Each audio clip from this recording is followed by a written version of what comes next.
people will continue to trickle in. Let's get started. Welcome today to the CHIP lecture series. This is a fireside chat with Chrissy Farr. Chrissy Farr is a health tech investor. She's the author of the Second Opinion newsletter, and she's a former health tech reporter at CNBC. This is the Intelligent Health Lab series. I'm Ken Mandl. I direct the Computational Health Informatics program at Boston Children's Hospital. We're a 30-year-old program, multidisciplinary applied research and education in biomedical informatics and computational health. You can learn more about us at chip.org.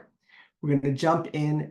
I'm going to introduce Chrissy. We're going to have a fireside chat. And as we go, please put your questions into the Zoom Q&A box. So Chrissy Farr is an incredibly unique individual who has a national reputation in a space that is so nicely intersecting with our own in computational health. She created, and we're going to talk to her about these things, she created her own beat at CNBC, which was a new beat. There was never anyone before doing what she did there. And she has pivoted that skill set into an investor mentality. And she is also writing a book on storytelling. She is a Substacker with insights shared regularly, and you should subscribe. So let's jump in. Today is a chat. So Chrissy, you all of a sudden appeared on the scene.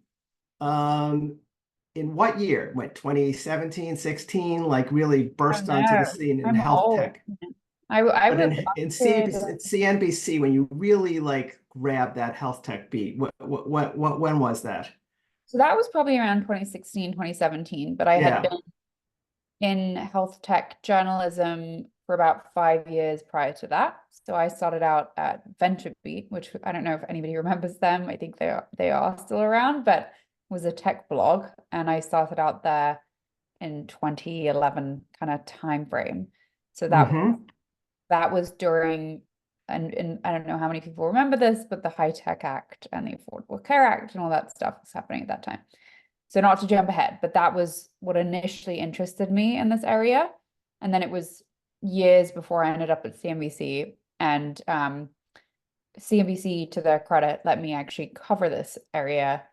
Nobody else would. I talked to every other publication before I joined them, and they all said it wasn't a big enough area, not an interesting enough area, and nobody would care about it.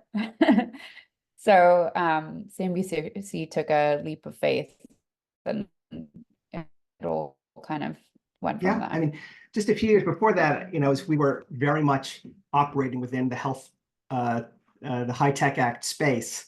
I was collaborating with Clayton Christensen, the inventor of disruptive innovation, and we were trying to pitch some of the kinds of things you write about to the Harvard Business Review. And, they just really didn't stick there as a legitimate business story, even though at that point, $48 billion of federal investment had been made in electronic health records. And, there are estimates that it was somewhere north of $500 billion of private investment. So why that wasn't a business story wasn't clear to me. How did you make it clear? You're the one who really broke through that barrier in the press. So I think I was benefited by how many colorful characters there were in health IT at that time. If you remember, this was the time of Jonathan Bush. Yeah. At Athena, and I think they started in 2007, right around then. And you had Glenn Tolman, who was at Allscripts. There was Ryan Howard at Practice Fusion, the Farzad Mostashari, a lot of these people, and I realized I just named a bunch of men, but it was a very male-dominated world at that time. Yes. And there were just a lot of great stories there because of those people. And I think I was able to kind of really make them sort of human-centered stories. But you're right that it was like almost 50 billion of taxpayers' money. And I used to be told all the time, oh, well, it was incredibly effective because most physicians use medical record software. It's like it went from a very low number to over 90% within a short period of time. So yay, like job is done. But of course, there was so much more to it. And you know, it obviously made everybody's life a lot worse for a long time, and we're still dealing with it in many ways. Like it is not a solved problem. But I think a lot of it was just kind of all these stories around the like what was happening with these like big companies like the Epics and the Cernas, and then the little guys that were trying to come in and disrupt it. And even within Epic and Cerna, those were like fascinating companies and stories to tell. Like Epic's campus, like you could seriously write like a whole movie about Epic's campus and the whole thing. Beauty. And then like Neil from Cerna and like that whole crew over in Kansas City was like also fascinating for all sorts of reasons. And I think he genuinely had like a come to Jesus moment before he passed around like, oh dear, what have I done? Like his own wife got cancer, Neil Patterson, the Cerner CEO, and she ended up carrying her medical records around in paper bags. And he was literally like, had this moment of like, I run the largest health IT company in America and my wife is using paper bags.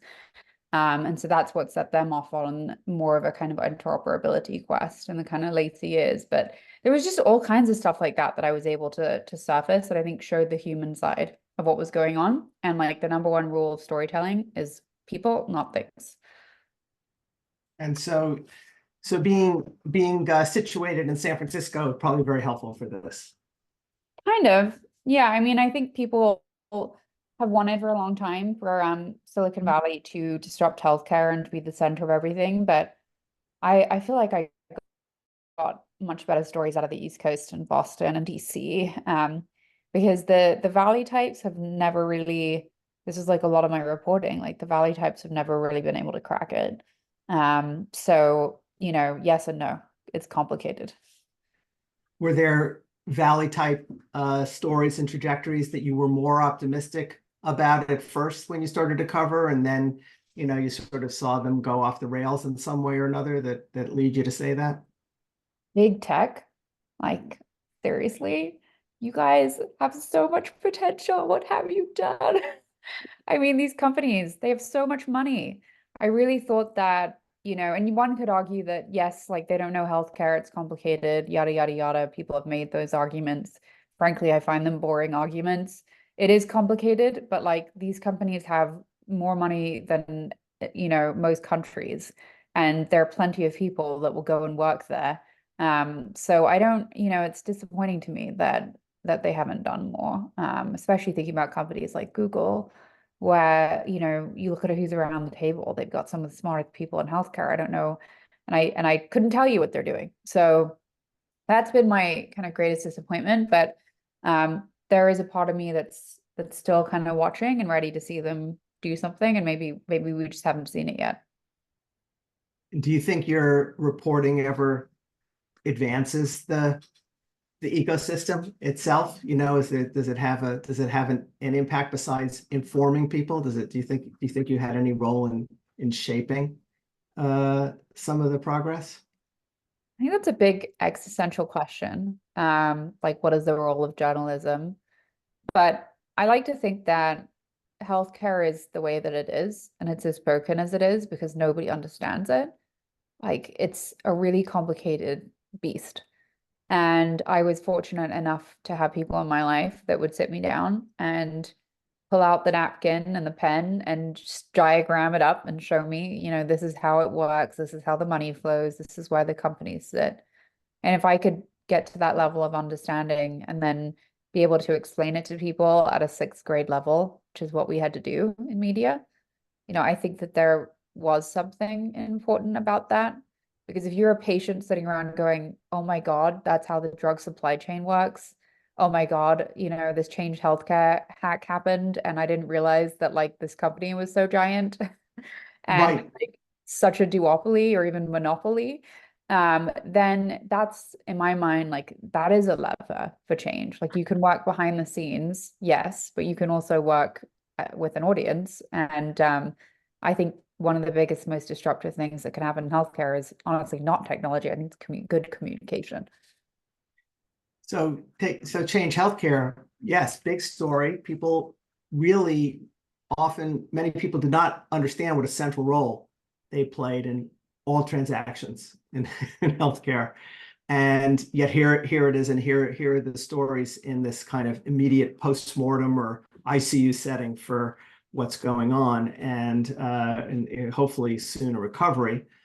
But you know what? I know you're not a beat reporter anymore, but how would you advise those who are to find the change healthcare stories before they happen? In other words, that would have been an interesting story. People might not have paid attention to it, but there could have been a really interesting story about how pivotal they are to the circulation of all information in the healthcare system, and how without them everything goes into shock.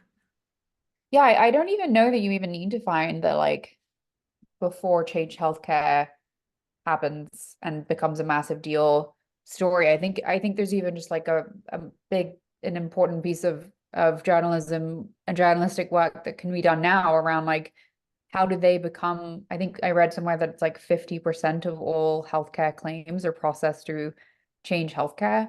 And you guys can correct me if I'm wrong about that, but how did we end up in this situation where everywhere you look, every stone that you overturn, there is one company or two companies seemingly responsible for everything, all of our infrastructure, all of our provider groups, everything seems to be owned by just a few players. And, in response for this, like one would think that we would at least have secure systems that can withstand like ransom attacks from groups with the name of Black Cat, but apparently not. And apparently we are the one industry that's like still paying ransoms and getting hacked every 5 minutes. So, what is the benefit to having these monopolies around controlling everything? And I don't have the answer to these questions, but I think there is still a lot of journalism that can be done around this because now you finally have the public's attention on it. This is the talk of the town. And yet at the same time, it's so funny. Last week I was with a bunch of docs who live in my neighborhood. But it's just some physician mom friends, and none of them had heard of Change Healthcare. And I'm like, what? How is this possible? How have you not heard? This is such a big company. They're like, well, we don't touch this stuff. Like, why would we be touching rev cycle? Like, that's just not, Was it that they hadn't heard about Change Healthcare before the story broke, or even after the story broke? After. And I was showing them the news and saying, oh, and they're like, oh, well, this hasn't impacted us yet. So, and maybe it still will when they see that bills are not getting paid. But I think there is still, even with people inside of the system, there's still so much education and work to be done to show like what is sitting underneath all of this like important patient relationship work that you're doing, and not to take away from any of that and how important it is, but there's so much going on behind the scenes that is in many ways making your lives a lot worse. And so just taking this moment where we finally have some attention on the issue and just running with it. Right. How does the healthcare system work is not necessarily clear to physicians who are buffeted about within it, in many ways. And you can see that this infrastructural piece of this size, or the functioning of the PBMs, or even the functioning of the FDA and its role in approving therapies, I don't think is clear to at least some good fraction of the 600,000 physicians that are out there. It's not part of the required reading. So Chrissy Farr should be required reading for continuing medical education, right? So what should docs be reading now that Chrissy Farr is only the occasional substacker? Where is the good information coming from? Yeah, it's a good question. I mean, I do wish that there was more on just the business side of healthcare. And I see we have a question about private equity, and we should definitely talk about that. Um, but how does the money flow? Because that's what it's really about. Like whenever something happens that's super messed up, that's the thought that comes to my mind is like, where is the money going and who is it going to? And that's how everything really works at the end of the day. So just, you know, I think just really getting into the bowels of things like revenue cycle management. And these are Mm-hmm. topics that I write about and care about. But I think a lot of people don't want to think about it because it's complicated. There's lots of companies and it's easy to mess it up and get it wrong. But I try to find those people who, like I said, can sit down with me and explain it on a napkin, and then I try to explain it to people in that same way. Never assume anything, never use jargon, never use complicated words when you can use easy ones.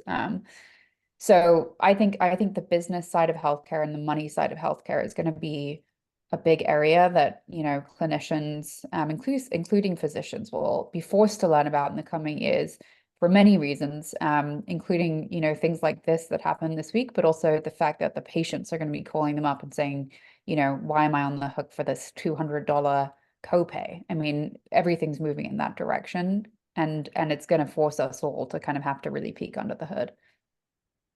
So I have more questions, but let's start rewarding those who have put questions in to the Q&A, and others can. But we'll yield some early rewards to those who have. So Jessica Zhang asks, how do you see private equity impacting healthcare access and providers like Boston Children's delivering care? So you have some insight into this. What is the role of private equity? Is it and is it all bad, partly bad, or really not that bad? And do you think that people know the difference between growth equity, venture, and private Why equity? don't you outline that? Venture is all the kind of super early stage stuff where it's like they don't even have a business plan. Um, all the way through to maybe they have a tiny bit of money and they're trying to scale. And then once you're at the trying to scale through IPO, then you're in growth equity land. And then private equity, which is what you see a lot in healthcare right now, is like they're looking to buy stuff. And once they bought it, can they, strip out a bunch of stuff, bring in a team, turn it around and sell it? That's kind of the historical, traditional kind of idea of what private equity does. What you've seen a lot of private equity do in recent years is do what are called clinic roll-ups. So they essentially buy physician practices and then pack them on top of each other. And they've been getting in trouble and lots of lawsuits because of this motion creating in certain geographic local areas less competition, and therefore in theory prices go up. And then they would say that they're actually doing some good things because they're improving efficiencies. They're able to get all these different clinics onto the same set of software.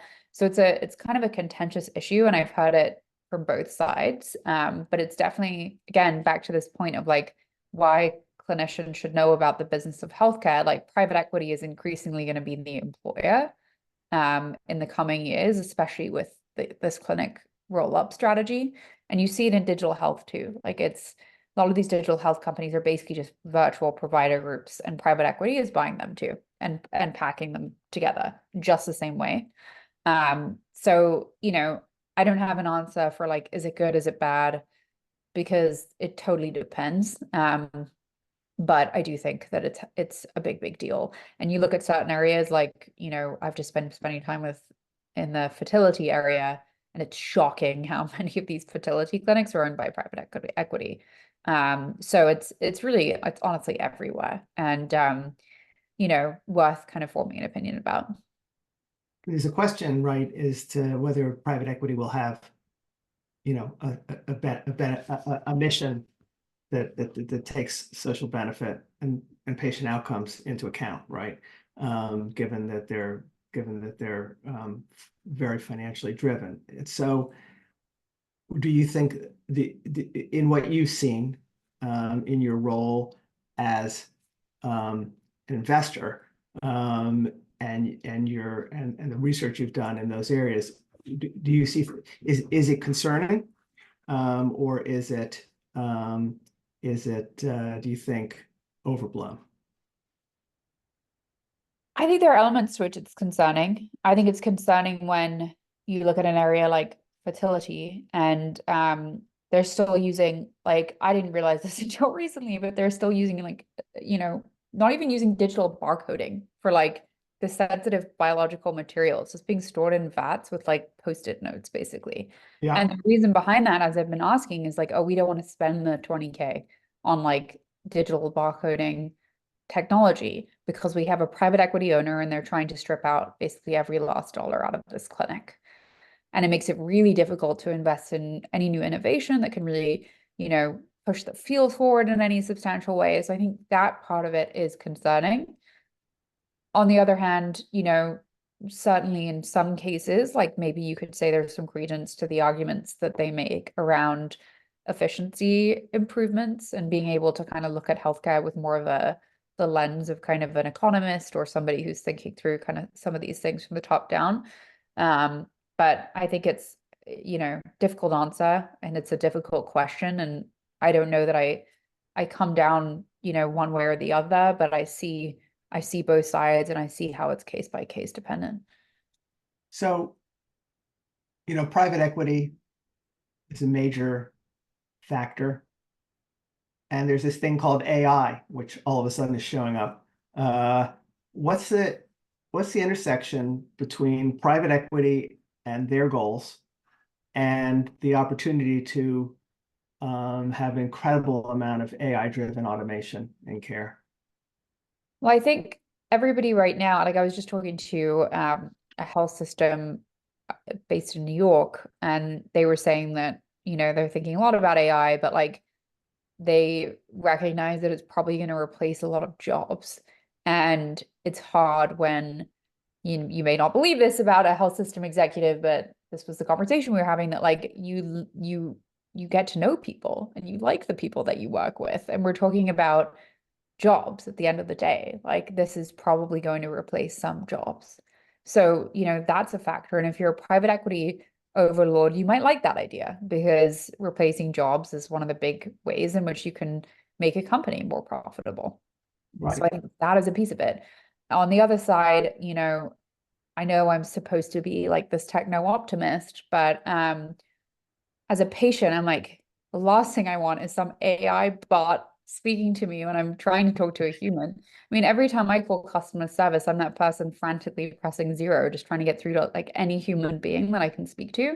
So I'm living in fear of like this moment that it all switches over and I'm being forced to talk to a bot and you're screaming into a phone with like your in my case English accent, the bot's not understanding a word you're saying, you're like losing your mind and melting down. And like this feels like the future that we're moving into because of this opportunity to, use AI to replace those human beings.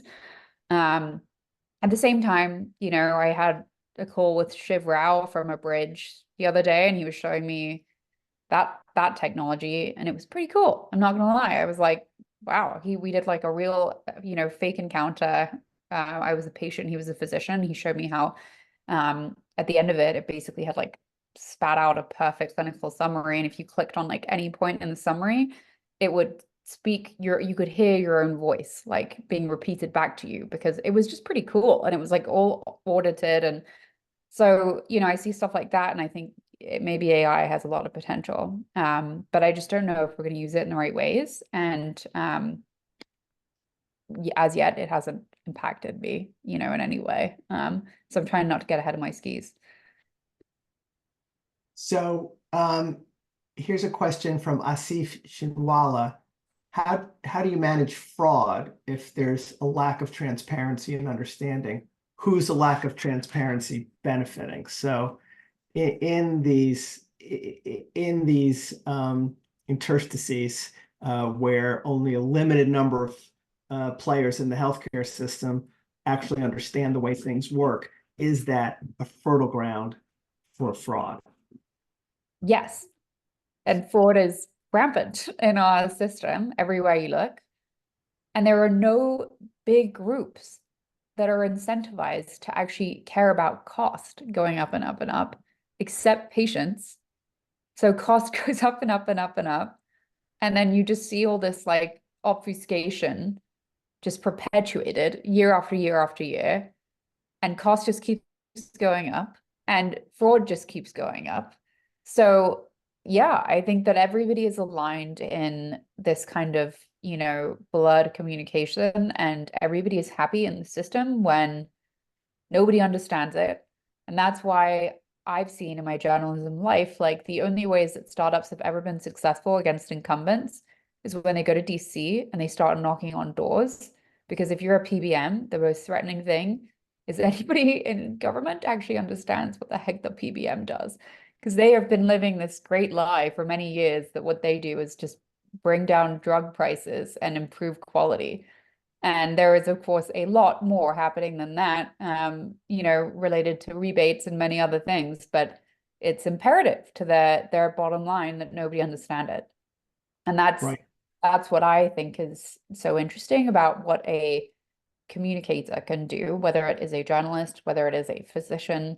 You know, you can be on the right side of history, you can be telling the truth. And if you can say it in a way that people understand, then that is terrifying to the status quo. So let's stay on fraud for a moment. And what's the lesson to take for, let's call it normal healthcare, from some of the really out there fraudulent Silicon Valley healthcare? Let's think about for a moment, you know, Theranos. Let's think about Ubiome. Are they like just a distorted mirror of our own healthcare system as it is now, or are they something really completely different? Yeah, so I have a theory about this, and I'm like, just to, if you all haven't noticed, like I have like this pathology in which I can't shut up about things that I truly think, even when it's really stupid and I shouldn't be saying it. So I just say it anyway. And one of those things was a post I wrote for the newsletter about why venture capital is totally broken from a healthcare perspective and should probably not be in healthcare as much as it is. And I wrote that's a recent post. That was a recent post, and I wrote this as a VC. So yeah, it's like absolutely what I should not be saying, but I believe it, so I put it out. And I think when VCs come in and they take a look at healthcare, you know, they want to return, they have timelines where they have to return money, and those are like 5 to 10 year timelines. And what they like are software businesses that have, if you've seen that hockey stick kind of, you know, they like the hockey stick growth. And they like SaaS. Like SaaS businesses are great businesses for all sorts of reasons. So then they look at healthcare and they see a lot of services companies, you know, which is most of healthcare today. Sorry, but it still involves a relationship between, you know, two people, which is mostly the patient and the physician or the nurse or whomever is taking care of them. And, you know, we've been investing in a lot of those types of businesses in the past decade and hoping that they can achieve VC returns because you can get to revenue quickly with those sorts of businesses. But they're very low margin businesses for obvious reasons. And I think what that has done has created companies like Cerebral. Because if you look at Cerebral, like the reason that they went after medication prescribing is because you can do that in a very high margin way. Like a clinician can sit there literally in a box and just like hit buttons and prescribe. And that is a great venture business, but it is not a good company for so many reasons. Patient safety amongst them puts physicians in a terrible position. There's liability on the docs. There's all sorts of reasons why that company was bad, and I think got called out rightfully. But I think the venture type money flowing in as it has perpetuated that. And I think we don't talk about that enough. We blame the founders, which, you know, they are responsible at the end of the day. They made those decisions, but a lot of the pressure comes from the board. So Cerebral is a great example. So for people who aren't familiar, can you just give a couple sentences of background on what they did? And then I want to come back to my former question and press you on it again. Yep. So that was one of the companies that came out of this whole kind of behavioral health gold rush. And, they basically said we prescribe medications for people that are experiencing depression and anxiety. We do it online. I don't think that it's bad at all to do it online. I think there's actually a lot of good things about doing that. But they got in trouble for essentially, just focusing on the prescription piece and not doing the actual care. And so they were just kind of a pill mill, just prescribe, prescribe, prescribe. And so going back to my question about whether some of these sort of Silicon Valley fails are funny mirror reflection of what we are already doing in healthcare. Can you just reflect on that idea with respect to cerebral and prescribing in the healthcare system? I'm not saying that healthcare system is a pill mill, but it's also not a pill mill. And so I'm wondering, what's the relationship? Is this a spectrum, or are these just really coming from outer space? Yeah, I mean, how long is the average visit now? It's like what, 8 minutes? At the most. Yeah. And I'm sure you will feel that there is a pressure to prescribe. I think the patient often wants a pill. Yeah. We live in it's a broader kind of societal cultural problem. We live in like this quick fix society, and nobody wants to talk about lifestyle, and we just look at the rise of these weight loss drugs. I mean, we're always looking for a fix, and in many ways it's like a create problem, monetize solution situation for so many of these things. But yeah, it's I think that's at the root of the problem, is we're not doing real primary care anymore. And it is just easier to send someone away with a prescription. So jumping off of primary care for a moment, in Boston, Mass General Brigham, very big health system, very well known, does not have new primary care visit appointments for anybody right now. So given this intersection of private equity, lack of primary care, rise of AI, is that some kind of potent mix for change? We're going to just probably end up saying, let's replace primary care with AI. I think that's where Silicon Valley is going. Like people like Vinod Khosla, you've said it out loud. Yeah. So, it's sad. You look at other countries that offer robust primary care, and you see much better outcomes at a lower cost than the States. Yeah. And I think it's not only is it that we need primary care. I mean, one of my worst and best startup ideas was an app where you could sign off your right to any kind of being able to file any kind of lawsuit in order to receive medical treatment.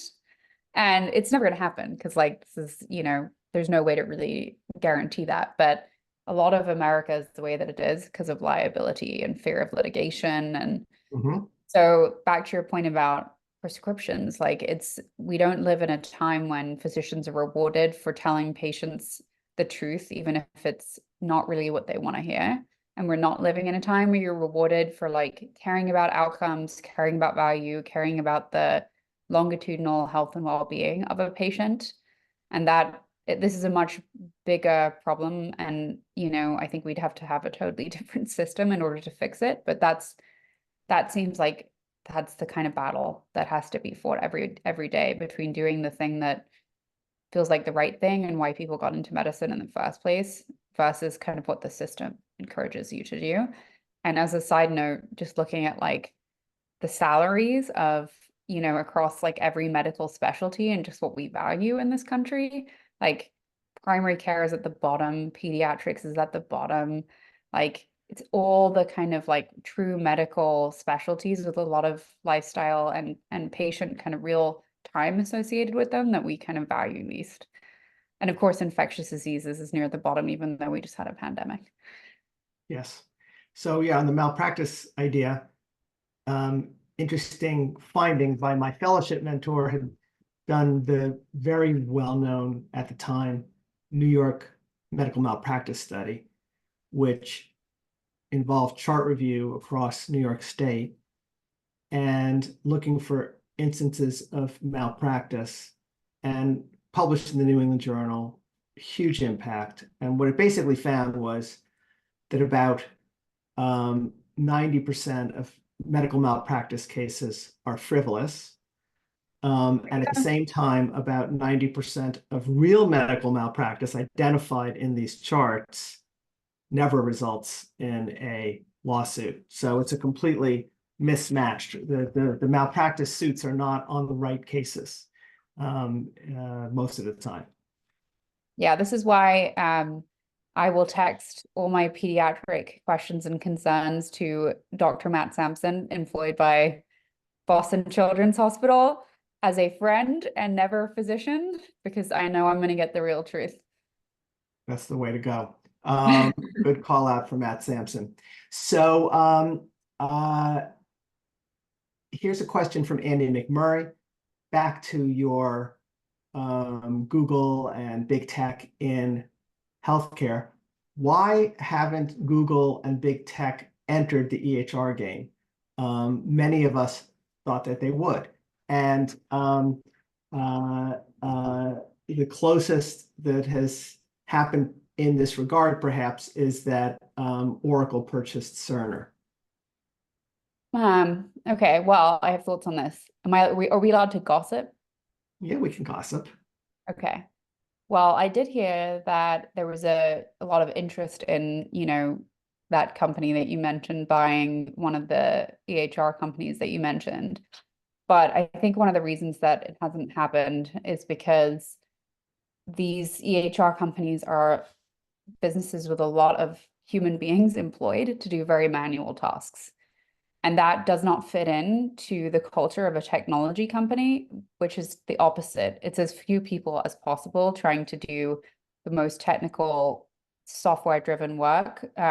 So those, you'd have to basically, if you bought a company like that, you'd have to ingest all of it. And it doesn't make sense. I don't even understand why that Oracle deal happened, but, I wouldn't be surprised if it was a billionaire, getting to an age where healthcare was more of a concern. And, sometimes these decisions get made for reasons like that behind the scenes. But I think that's why you haven't seen that kind of true marrying of EHR and tech. And I think the reason that they haven't tried to do their own EHR is because most of these businesses sell cloud. And that's the main thing to keep in mind, is like, there's always going to be this tension on the one hand between wanting to do something in healthcare and not wanting to piss off any of the clients that you sell cloud to. Yes, right. Cloud itself is a very good business, and cloud itself supports the EHRs. And Apple's interest in health has been, I think, largely underwritten by iPhone sales as opposed to health-specific revenue streams. So makes a lot of sense. And of course, there's new relationships between tech and EHR companies around AI, Microsoft and Epic coming to mind, for example.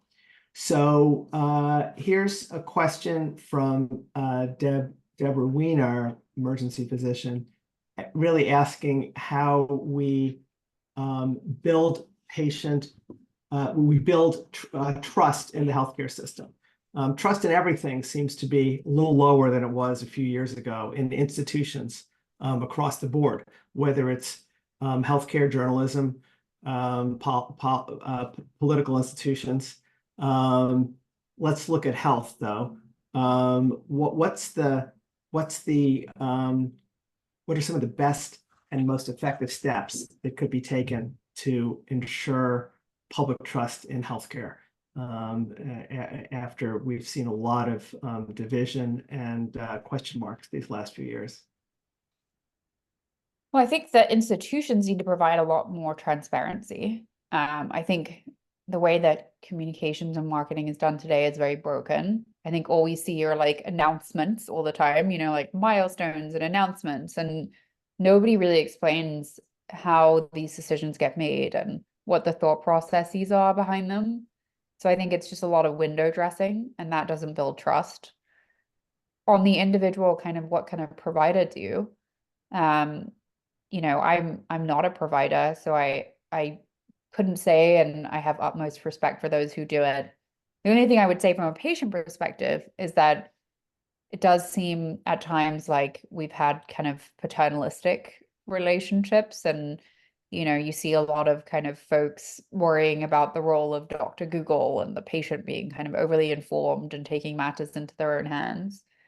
But I think we've seen through the bulk of kind of studies and literature that have come out that really a lot of that is quite overstated, and patients don't freak out when they do their own research, and when they're given, information via things like open notes, nothing bad happens. And so I think bringing the patient much more in as a collaborator and an ally is really important. And, I would love to see more of that kind of, as I've navigated the health system myself, it's very meaningful when you see providers doing that, taking your opinion seriously, even if you don't have a medical degree. It is surprisingly rare, in fact, right, to truly have that sort of collaborative mode be the opening gambit in a doctor-patient relationship. It often really, you can often get there, but it's not often the opening gambit, I would say. Yeah, absolutely. In my experience as a patient. So let's think for a moment about storytelling. You've been talking about storytelling for a long time. You say that's how you busted into health tech reporting. You talked about storytellers on the stage with two of those gentlemen that you referred to before at Health when it was in Boston. I saw you up there, all spotlit and everything with Tillman and Bush. And you were talking about the storytelling that was going on in those companies. You're writing a book about storytelling. There's probably an intersection here with your work in venture capital. So why don't you think with us about what is the role of storytelling in healthcare and in the companies that are delivering healthcare? Yeah, it's funny. I was just talking to Jonathan a couple hours ago, and I was asking him, like, what was the kind of pivotal moment around, how you kind of use storytelling to get ahead of, and you remember at the time it was like Allscripts and all these other kind of big legacy HR companies that they were up against. And he said it was this one piece in the New York Times that I just dug up and I tweeted, I'll throw it up in the chat, that was really the pivotal moment. And I think this piece was fascinating for all sorts of reasons. So here it is. I'll drop it now. But basically what they did is they mined a lot of their data to figure out which health plans were paying physicians the fastest. And then they published it in the New York Times. So I think Humana got kind of was the one that was kind of doing it the fastest, and I can't remember who was the slowest, but they like called out every health plan that was very slow. And it created this massive sensation when it came out, but also it forced everybody to have to cite Athena Health and the data, which made them seem much bigger than they were, which then made them bigger than they were. And so I think there are a few things that are interesting about that. Like, one, they took a risk in doing that because you can antagonize a lot of health plans who are going to show up at the bottom, as the ones that were the least responsive to claims processing and had the worst technology systems. So that was the first one. I think the second thing that's really interesting about it is, like, they didn't even do, like, that wasn't their core business. They were themselves doing billing and mostly EHR. So they had to write a story or have a story place that had nothing to do with what it was that they actually sold. But they realized that, like, really good storytelling comes down to being connected to a topical issue that people care about, and it comes down to some kind of element of surprise, and it comes down to having an antagonist. Who are you versus who are you against? Think about the movie industry. Like, every hero has an anti-hero, every hero has a quest They have to overcome challenges along the way. At some point, you think they'll fail, and then they don't, and that's satisfying to watch. And yet, the business press is just one nonstop story after another about like some company's success. Partnership, new hire, new funding round. Just that's not interesting to anybody but that company. So I think we've forgotten that storytelling is really the thing that, the human brain like relies upon. Like literally we think in stories. We don't think in facts. And we know how to tell stories because we tell stories in other industries, but we don't tell it in the world of business, and definitely not in healthcare. Can you give us a flavor of how you're thinking about that for a book? That's literally how I'm thinking about it, is like, what are the plots that you find in really great stories? What is the science that shows us how the brain kind of perceives stories, and how does it lead to things like greater kind of memory, even just cognition and memory is improved when you tell a story? And what are some examples that I've been able to find through many years of reporting that show that like companies that have done this, that have gone out on a limb and taken a risk and told a story, like what have the impact of that been? And of course, you can find examples of where it's gone wrong, like with Athena in the later days, but you can't deny that, when it goes right, it goes so very right. And it just involves taking that risk. And a lot of companies don't do it for, all sorts of reasons. So the book is really an inside look at that. Think about telehealth for a second. Valuations were spectacularly high and then spectacularly low in a very short period of time. Was that a storytelling phenomenon or a pandemic phenomenon or something else? Yeah, it's a good question. I mean, I think there was a moment where maybe we did genuinely think that telehealth was going to be the second coming. Like I do remember thinking that for a second there. I really thought that like telehealth was going to replace a lot of the way that we do things today. And it was easy to get caught up in that during the pandemic because we literally had no other option. But in retrospect, it seems so silly because, of course, the system's going to revert back to how it was. Of course, there's so many things that can't be done via telemedicine, and now it's all kind of crashed back to earth. But yeah, it was a moment in time, and it was a story that we told ourselves. It just proved to not be a totally true story. There's a question from Alan Wolf about whether you have an opinion on the Steward Health System in Boston that's had some, I don't know if you've followed. No, tell me about this. I'm looking it up now. Well, Steward Health System, well, we don't have it's a health system that has had a spectacular collapse I see. in the Boston area. What have been the reasons for the collapse? Well, that's what I was hoping that you would comment on. Complicated situation, but certainly there was a lack of transparency about the level of funds they actually had available, and there were very significant shortcomings within the hospitals because of cutbacks in spending that were really quite stunning, like lack of availability of equipment and things like that. Oh my God. So yeah, I just take a look. Take a look. It's a wild story here in Boston. This is crazy. Yeah, well, if anybody finds out, tell me. Yeah, no, there's a lot to say there. So when you first jumped over into the venture capital world, you talked about the similarities between the skill set that you needed as a reporter and the skill set that you needed to assess companies.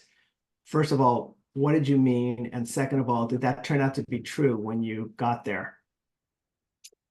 Yeah, so it's interesting. There are only a few ways that venture capital firms diligence companies. One of them is they look through the financial model. And the other one is they go and form a much more qualitative assessment of the market They figure out any weaknesses with the team. They look at the clinical solution and they spot potential holes. And then all of that in theory comes together, and that's what makes the decision for them. What I noticed coming in was that many of these firms, particularly at the later stages, would hire expert networks and then pay them gobs of money to go find people like, a Ken, who would be paid some amount of money per hour to get on the phone and talk about what's happening in, health IT or pediatrics or whatever else. And that would be how they would assess the kind of qualitative aspects of the diligence process.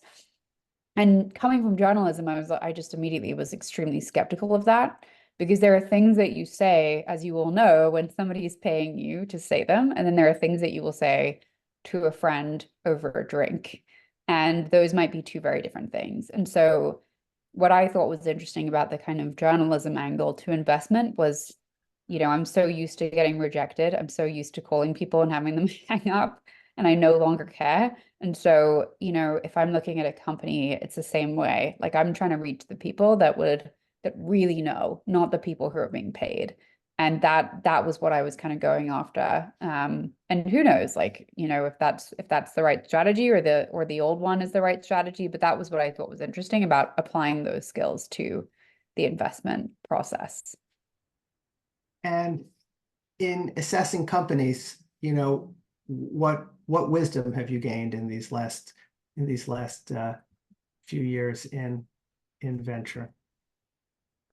It's a good question. I think two things. One, team before everything else. It's all about the people. You can assess the TAM until you're blue in the face, but products change all the time. And the only thing that really matters from my perspective, particularly with early stage, is what is the quality of the team? How can they adapt in crisis? What happens if they stop getting along? What happens if the business needs to pivot? So I would spend a lot more time on that going forward. And then I think the other thing is just the questionable value of VCs. And a lot of VCs think that they can come in and really fix companies. And so they try to do all sorts of fancy stuff on the back end to make it worth their while. But I think increasingly we're finding that successful companies will be successful with or without investors. So just kind of knowing that your role is limited is a very positive thing, because it forces you to look for truly good companies. So I think those are my two big takeaways. So the digital health sector is not fully robust right now. Why do you think that is, with all this opportunity? Yeah, I know Julie Yu from Andreessen has talked about this, and she said, well, it's only really been 10 to 15 years. SaaS took 20 years. Like, we're probably just too early to be able to really say. And I think there's an element of truth to that. I think the other piece of it is just really hard. I don't know. I mean, digital health is really hard. There isn't a business model. Who do you sell to?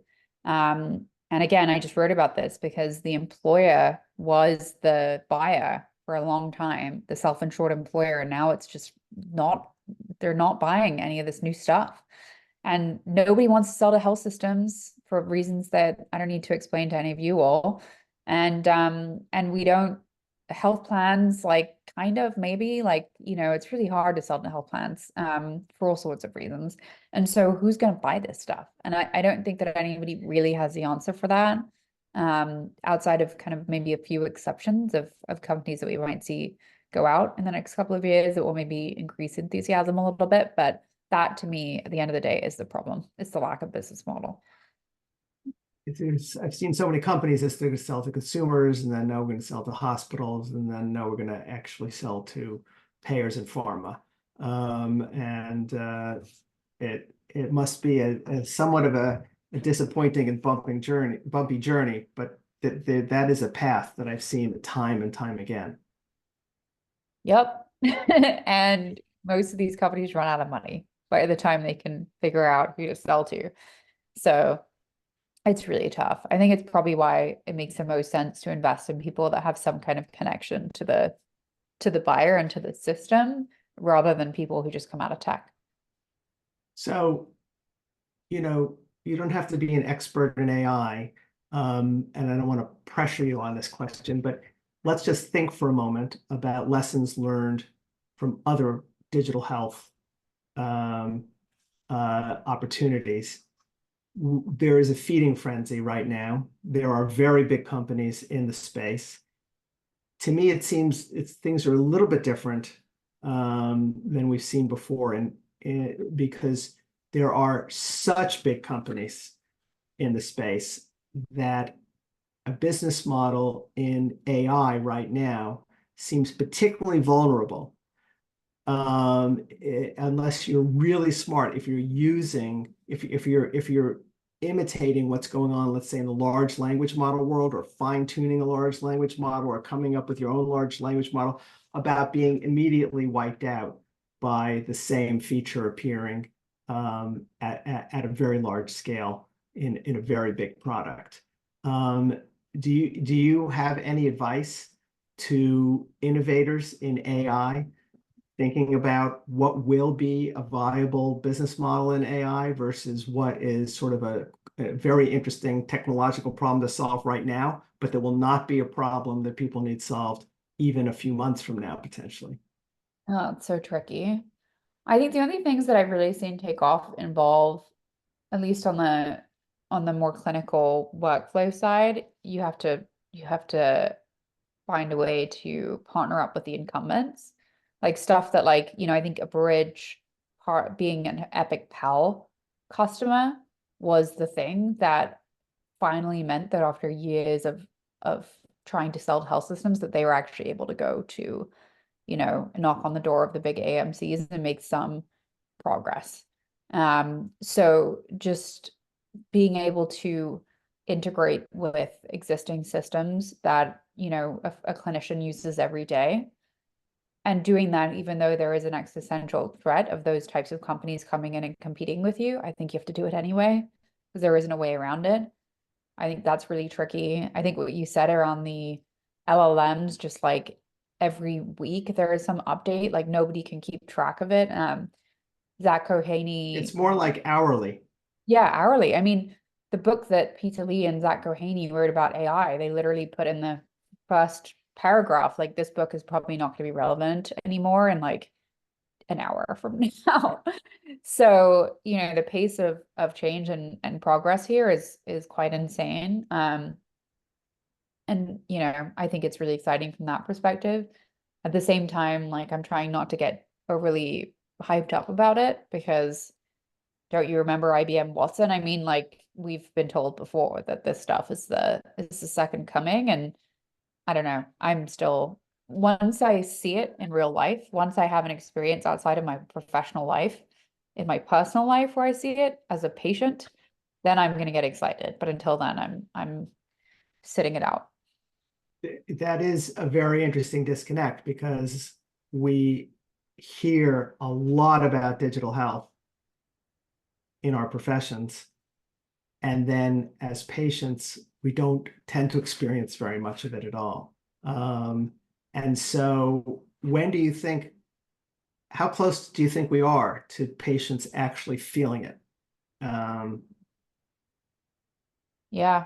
Well, if big tech got involved, then probably pretty close. I mean, Amazon's doing some stuff in pharmacy that people are exposed to in a big way.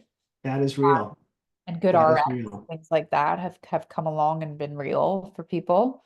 Yeah. But you're right, like, it's not really showing up. And even when it has, I've had some incredibly mixed results from it when I've tried to use it as a patient. And it's because this stuff is like, most of it is, there's no real tech to it. It's just like the same stuff, but with a laptop in the middle. So the problems that everybody faces across the system persist, like the lack of physicians available, those sorts of things, like the labor shortages, the burnout crises. Those things are all real. Even if you stick a laptop in the middle of the interaction, it doesn't change anything. So, sorry to end on a cynical note, but I think until we figure out some real innovation and take real risk, real technology risk, then we're not going to get there. And in making digital health anything that's like gonna truly innovate and change the system. So let's end with a little bit of vision. Okay. What would you encourage young innovators to focus on today? What problems, maybe not the solutions, but what problems do you think really need to be tackled? Problems that got you excited as you were looking to invest? Well, maybe I'll end with a plug for like one of my side hustles. When I was in, very engaged in the day-to-day kind of venture world, I would look at all these cap tables, which are the, when you see all the like who's invested in a business on Excel, and there were never any physicians on there.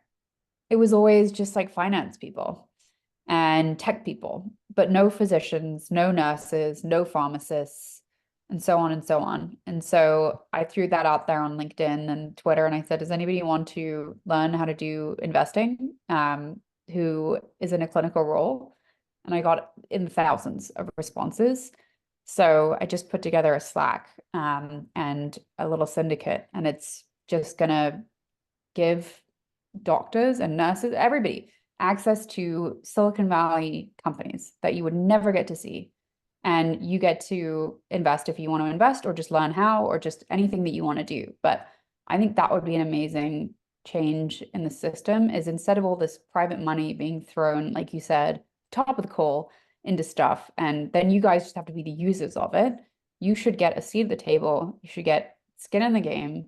Like, you should be reaping any financial rewards that come from any of these businesses doing well. That, I think, is going to be one of my big goals for the next decade, is just figuring out ways to take all of this learning and break it down and democratize it, and make sure that like the people in the system who deserve it are the ones that, are getting access to these deals, and not the ones that are just like coming out of MBA programs. So I poked around in that Slack, and you were right. It is an extremely active community that you've created in an extremely short time. What is your hope there? I mean, are these like mini strategic investors that you're trying to shepherd, or are these kind of almost like a prediction market because the physicians think it's good, so therefore it's reassuring? Or is it a way to just get better engagement and find potential customers and pilot sites? What do you think is going to be the most important? Everything. And I just wrote a piece about this for Stat News, about this mythology that people in clinical roles are bad business people. I've heard this over and over again. Doctors are not entrepreneurial. You all, have terrible business sense. This is like a common repeated refrain. And I think it's total BS. And it's not about that at all. It's just about the lack of education. It's not taught in medical school. So why would you have access to these kinds of ways of thinking? But, if somebody like me can learn it, and I have no skills in theory like that lend itself to anything like that, then you all absolutely can. So I think if we just break it all down and say like, you should look at the same deals that Andreessen Horowitz is looking at, then that is going to be a way to change everything. Because I don't think the cerebrals are going to even happen anymore if we have more clinical minds in these companies much earlier, driving decision making, and not just being the ones that have to suffer the consequences if things don't go right. So that's the goal, and it may sound very lofty, but I want the right seats around the table. I think you've got some skills. I saw you go from 0 to 60 on a public health story and privacy that you had not researched or even heard about before. And there was like a 10,000 word article like 2 days later. So you do have some of the requisite skills to understand and assess these situations. And so we hope to see much more of your impact in your future work. And I'm sure we can point people to the Slack, Physicians Who VC. Is that what it's still called? Yeah, we just rebranded it Scrub Capital. Scrub Capital, even better. So Scrub Capital. And you can reach out on LinkedIn And if anybody wants to collaborate on anything, I'm always available, and would love to just keep the conversation going because this was a lot of fun. All right. Thank you, Chrissy. That's fantastic. And we'll wrap it right there.